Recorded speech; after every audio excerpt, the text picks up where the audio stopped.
आज जो टॉपिक करेंगे वो करेंगे हम सॉइल एंड इट्स टाइप, मिट्टी और उसके प्रकार। Soil is a mixture of rock particles and humus. मिट्टी क्या है? मिट्टी मिक्सचर है रॉक पार्टिकल्स और ह्यूमस का। फिर क्या है? Living organism such as microbes, earthworm and plant roots are found in soil. मिट्टी में क्या क्या मिलता है? सूक्ष्म जीव, पौधे की जड़ें वगैरह मिट्टी के अंदर मिलती हैं। वेदरिंग क्या है यानी अपक्षय क्या है? It is the process of formation of soil by break down of rocks. ये जो चट्टानों को टूटकर जो मिट्टी बनती है उस प्रोसेस को वेदरिंग कहते हैं। It occurs by the action of wind, water and climate. जो ये एक्शन होता है वो क्यों होता है? हवा, पानी और मौसम की वजह से होता है। अब भाई एक ग्लास लीजिए, ग्लास के अंदर पानी डालिए और फिर उसके अंदर मिट्टी डालिए। जो ग्रेवल होते हैं वो सबसे नीचे सेट हो जाएंगे, उसके ऊपर सैंड, फिर क्ले, फिर वाटर और फिर ह्यूमस। अब एक पॉइंट मतलब ऐसे क्वेश्चन कई बार आया है कि इनको अरेंज करो कि सबसे बड़े पार्टिकल्स किसके, फिर या असेंडिंग ऑर्डर में लगाओ या डिसेंडिंग में लगाओ, इस टाइप से क्वेश्चन बनाए। अब जो सिल्ट है यानी सिल्ट गाद जो है उसके पार्टिकल्स क्ले से बड़े होते हैं। जो क्ले से नीचे है वो सिल्ट होती है। अगर मतलब क्वेश्चन आ भी जाए, आया तो नहीं है बट आ भी जाए तो सिल्ट क्ले से बड़ी होती है। Classification of soil.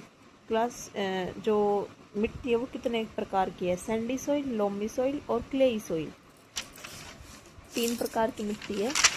अब जो सैंडी सॉइल है उसमें जो पार्टिकल्स होते हैं वो बड़े होते हैं। That sand particles are large that can not fit together. जो मिट्टी के कण हैं वो बड़े होते हैं और वो एक दूसरे के साथ फिट नहीं हो पाते, जुड़ नहीं पाते। Larger spaces are present between particles filled with air. अब मिट्टी के पार्टिकल्स बड़े हैं, एक दूसरे से दूर दूर हैं, स्पेसिस ज़्यादा है, तो जो वे हवा से भरे रहते हैं, यानी उनके बीच जो एरेशन होता है वो ज़्यादा होता है। It is light, well aerated and dry. हल्के होती है ये मिट्टी, वेल एरेटेड मतलब वायु का आदान प्रदान इस मिट्टी में अच्छा होता है, एंड ड्राई, सूखी होती है। अब सीटेट एग्जाम में मेनली 3 चीज़ें पूछी जाती हैं: एरेशन, परकोलेशन और वाटर होल्डिंग कैपेसिटी यानी रिटेंशन कैपेसिटी। एरेशन होता है भाई हवा का आदान प्रदान। परकोलेशन होता है कि मिट्टी के अंदर पानी की speed of water in soil. तीसरा है वाटर होल्डिंग कैपेसिटी यानी कि पानी को सोखने की क्षमता। अब जो सैंडी सॉइल है उसमें एरेशन तो मतलब ज़्यादा होती है, हाई होती है, परकुलेशन भी हाई होती है, वाटर होल्डिंग कैपेसिटी वो लो होती है। क्यों होती है?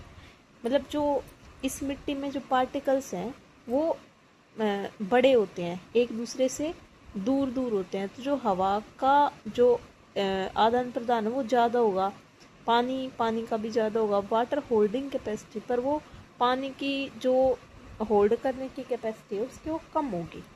अब लोमी सॉइल पर चलते हैं। Mixture of Sandy and clayey soil. Sandy और क्लेई सॉइल का मिक्सचर है। इसमें जो भाई ये तीनों चीज़ें हैं, एरेशन, परकोलेशन और वाटर होल्डिंग कैपेसिटी, ये तीनों मॉडरेट होती हैं। मतलब क्योंकि इन तीनों के मिक्सचर से, इन दोनों के मिक्सचर से बनी है सैंडी सॉइल और क्लेई सॉइल से। हाँ बट इसके अंदर ह्यूमस जो होती है, ह्यूमस की मात्रा है वो इसमें हाई होती है। और दूसरा इसमें बेस्ट फॉर एग्रीकल्चर, जो ये लोमी सॉइल है वो एग्रीकल्चर के लिए बेस्ट है भाई, फर्टिलिटी इसकी सबसे अच्छी होती है। तीसरा है clay soil. Particles are small, particles छोटे होते हैं तो पास पास होते हैं, एक दूसरे से जुड़े रहते हैं। एरेशन होती है, मतलब पार्टिकल्स अगर बिल्कुल पास पास हैं तो उनसे हवा जो है वो कम उसका आदान प्रदान होगा, तो एरेशन कम होगी। परकुलेशन, पानी की जो गति है वो भी कम होगी। लेकिन हाँ पार्टिकल्स पास पास हैं तो जो वाटर हेल्डिंग कैपेसिटी है वो उसकी ज़्यादा होगी। अब फर्टिलिटी और देख लेते हैं भाई, सोइल, इन तीनों सोइल में कौन से में ज़्यादा फर्टिलिटी है, कौन से में कम है, कौन ज़्यादा उपजाऊ है, कौन कम है। सैंडी सोइल है भाई, वो सबसे कम फर्टाइल होती है। क्लेई सॉइल है वो मॉडरेट टू हाई फर्टिलिटी, मतलब अच्छी होती है, उपजाऊ, मतलब अच्छी उपजाऊ ज़मीन है, बट लोमी सॉइल से कम है। लोमी सॉइल की फर्टिलिटी है वो हाईएस्ट फर्टिलिटी है, एग्रीकल्चर के लिए वो सबसे बेस्ट मिट्टी मानी गई है। अब एक क्वेश्चन आया था भाई, बहुत पजलिंग क्वेश्चन है, इम्पोर्टेंट भी है, कई बार आ चुका है सीटेट में। Identify the incorrect statement, clay soil is more fertile as compare to loamy soil. अब भाई मैंने आपको बताया कि लोमी सॉइल सबसे ज़्यादा फर्टाइल है, बेस्ट फर्टिलिटी है इसकी, बट ये स्टेटमेंट वे मतलब करेक्ट स्टेटमेंट्स में काउंट करते हैं। अब 1 मिनट के लिए इसको इनकरेक्ट स्टेटमेंट ही मान के चलो, क्योंकि मैंने बताया कि लोमी सॉइल है वो बेस्ट फर्टिलिटी है इसकी, तो ये स्टेटमेंट इनकरेक्ट है। अब clay soil is better aerated than loamy soil, clay soil है उसके पार्टिकल्स पास पास हैं, एरेशन कम है लोमी सॉइल की अपेक्षा,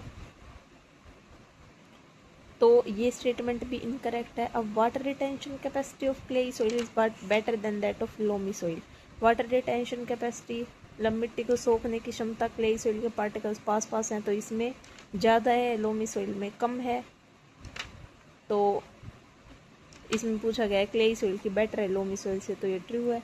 अब particle size of clayey soil is much smaller than that of loamy soil, clay soil के जो पार्टिकल्स होते हैं छोटे होते हैं, पास पास होते हैं। लोमी सॉइल सैंडी सॉइल और क्लेई सॉइल के मिक्सचर से बनती है, तो इसके पार्टिकल्स क्लेई सॉइल से छोटे नहीं होते हैं, तो ये पूछा गया क्लेई सॉइल के जो पार्टिकल्स हैं वो लोमी सॉइल से स्मॉलर होते हैं। हाँ, तो ये स्टेटमेंट भी करेक्ट है। तो साइंटिफिकली तो भाई ये दोनों इनकरेक्ट हैं, बट जो एग्जामिनर्स का पॉइंट ऑफ व्यू है वो ये वाली स्टेटमेंट इनकरेक्ट है, इसको लेके चलते हैं, इसको करेक्ट स्टेटमेंट्स में काउंट करते हैं, क्योंकि वे इसको मतलब जो क्लेई सॉइल है वो इसको न्यूट्रिएंट रिच मानते हैं कि न्यूट्रिएंट्स में रिच है, तो उपजाऊ तो है, लेकिन लोमी सॉइल से ज़्यादा उपजाऊ नहीं है, बट फिर भी एग्जामिनर्स पॉइंट ऑफ व्यू से ये वाली स्टेटमेंट ही इनकरेक्ट है, इसको करेक्ट स्टेटमेंट्स में काउंट करते हैं। तो अगर कोई ऐसा क्वेश्चन आ जाए तो इस चीज़ को ध्यान रखना। अब humus content in different soils, अब ये तीनों मिट्टी हैं, इनमें कौन से में हुमस ज़्यादा है कम है? सैंडी सॉइल में जो हुमस है वो सबसे कम है। क्लेई सॉइल है उसमें हुमस मॉडरेट हुमस है, मतलब ना ज़्यादा है ना कम है। बट जो लोमी सॉइल है, लोमी सॉइल में हाईएस्ट हुमस है और हुमस ज़्यादा है, इसी वजह से जो ये एग्रीकल्चर के लिए बेस्ट मानी गई है, प्लांट ग्रोथ्स के लिए भी बेस्ट है। तो हमारा जो सॉइल वाला टॉपिक है इसके टाइप्स है वो कंप्लीट होता है। Thank you.